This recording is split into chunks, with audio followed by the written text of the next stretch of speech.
Hey guys. Welcome to the channel. We're here today to check out the latest from Shadow of Intent.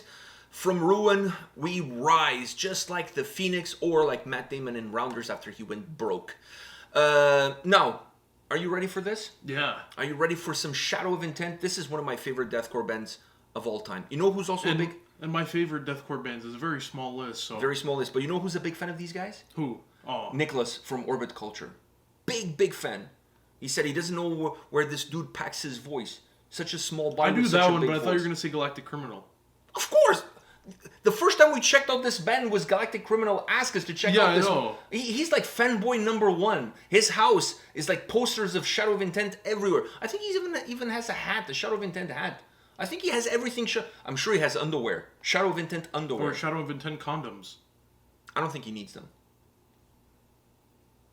I don't think he has a very active dating life. Let's let that simmer there. Yeah. You know, he'll let us know in the comment section. I'm sure he's gonna call us fuckers or something. All right, so Shadow of Intent from Ruin, we rise. Well, this could be also a little bit of a sexual euphemism there too. Are you ready for this? Yeah. All right, let's do it.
Is it breakdown time? Is it breakdown time?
this song, this video is so filthy, it's so dirty, it's so sexy that should be on Pornhub. This is not YouTube material. YouTube doesn't have the jelly for this. The only tube that's ready for this Is PornTube. red tube or RedTube, whatever it's fucking called. I've narrowed it down now to just Pornhub. I couldn't keep up with all of them. I gotta keep all my jizz in one basket. All right, you go first, dude. That was a good one, by the way. Keep all your jizz in one basket. Yeah, or in one towel, if you will. Yeah. God, man. I mean, you were ready for a breakdown there, but It wasn't a breakdown. It wasn't a breakdown, but it was still fucking magnificent. So I'm not even gonna hate. I'm not even gonna hate. And then the solo that came after was like. I think that's what saved it, because I was expecting a breakdown there. Then there wasn't a breakdown. It was still good, but I was expecting the breakdown. I was expecting a breakdown with a breakdown instead of the breakdown covered by a bigger breakdown. Yeah. That's kind of what I was expecting, to be honest with you. Yeah. The solo, I'm with you. The solo kind of saved it, but that sequence from what came and then how it led into the solo, I'm totally fine. Yeah. I'm totally fine. Take all my money. Yeah. Because without the solo there, then I feel kind of cheated a little bit, because I thought that there would be that breakdown. Yeah, I agree. But I mean, the solo worked perfectly in that. Oh, that was so good, dude. That was fucking amazing. To me, there's two bands. You still haven't talked about it, but I just want to say this before you say anything else. There's two bands right now setting the bar for deathcore: Lorna Shore, Shadow of Intent. I would love to see a battle of bands between those two. You come on, you do a song, almost like a rap battle, but with deathcore. You do a song, and then everybody's like, ah! Then the other band comes on, does a song, ah! And then after 10 songs each, the MC of the night comes, so, which band won? Shadow of Intent, Lorna Shore. The crowd says it's a tie! Like, he doesn't let anyone speak. No, he just answers. He just answers for them. He just answers for them. He's getting paid by both of them. I don't think you'd want to go on like band after band. You'd want to set both bands up together on the same stage, like at a big stage. Yeah. I'm not talking about like resetting everything. No, like Heavy Montreal type thing, and that's the main event. You know? Yeah, and the lead singer is singing to the other lead singer's face, just like a rap battle, but with deathcore. No. You know, like, I don't know how to do the big squeals. That's good. All right, fine. Fuck. All right, anyways. And then it would be cool at the end of the night, they sing a song together. Oh, fuck. Make it a cover of a song completely different.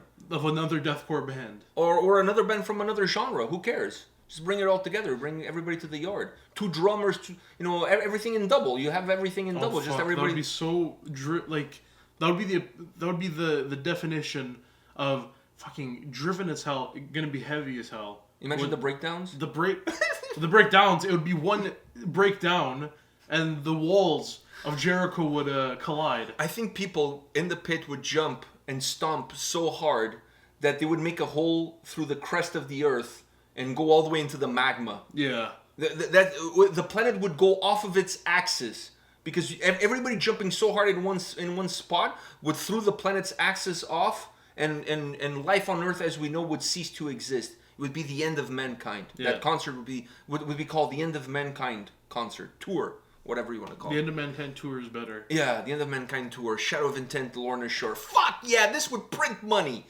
I should work in promotion, man. I come up with the greatest ideas ever. I mean, you don't work in promotion, but we do promote. We do promote. I mean, I don't work. I don't get paid, so it's free. I mean, you could if someone came up to you and said, "Hey, promotion." We need someone who has good ideas. Look, listen, I have great ideas for names of tours, for promotion, for videos, for merch, for t-shirts, merch. Yeah, fuck. For songs. Anything. Anyways, let's not get too far off. I want to get back into this song deserves some epic attention. What outside of that stretch that I thought was going to be a breakdown instead of breakdown covered by a bigger breakdown into the solo. Outside of that, what else do you take from this track? I mean, the whole thing before the video. Where does he get this voice from? Fuck. I mean, I think that's he answered the call. I feel like that's a question that Romans have been asking for centuries now. The Babylonians. When they were not hitting the whores, they were asking these kind of questions. Exactly. They were writing it on papyrus back then. Yeah. How does this man have a voice like that? And it still hasn't been. It still hasn't been answered. And that voice sells that for the first part of the song there. The whole song, that voice is just selling you, right? But it starts really crazy heavy. Crazy heavy, which normally is not my thing. But I feel like his voice, I'm like, it's for some reason the symphonic elements in the background. I think that's what eases it. I feel like that's also one of the reasons I like this band is because they're able to bring something else other than it just being deathcore, which is why I like bands like Fit for an Autopsy, Lorna Shore. They're able to do something that's not just deathcore, and that's it's not cookie cutter. It's not cookie. Yeah, it's not cookie cutter, and I feel like that's what also lets me look over some of the stuff that I normally don't like in deathcore. I think the Babylonians, when they were writing the papyrus, they had like a face, then they had a microphone, and then the next face was like this. Yeah. That's where them wondering how somebody has a voice like that. Yeah, because fuck, when he sings, it sounds like there's two people.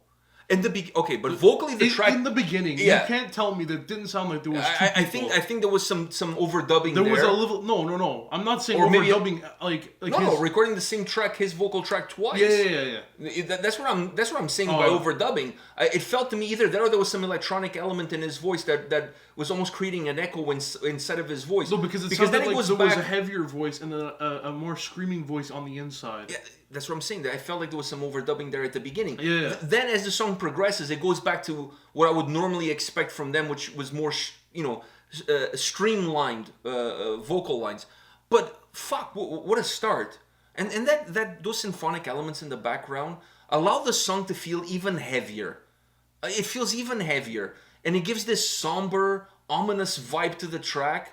It's like you're watching like a horror TV series or movie that has a deathcore soundtrack. That's what it sounds to me. It has such an uneasy, eerie vibe. That melody, that keyboard melody, is just absolutely filthy too. And then that solo, dude. That solo was beautiful. Fucking beautiful, man. Fucking beautiful. And his vocals. This song is fucking amazing. Amazing. I thought that this year, the EP that Lorna Shore released, as far as deathcore goes, I thought that was going to be the pinnacle. Like this is not from the pinnacle to the pit. This is from the pinnacle to another step above the pinnacle. Because this song is just outstanding. Like, I don't know what else to say about this song. Outstanding. Fuck. I feel like I need a shower. Yeah. All right. On that note, guys, we'll see you at the next video. See ya.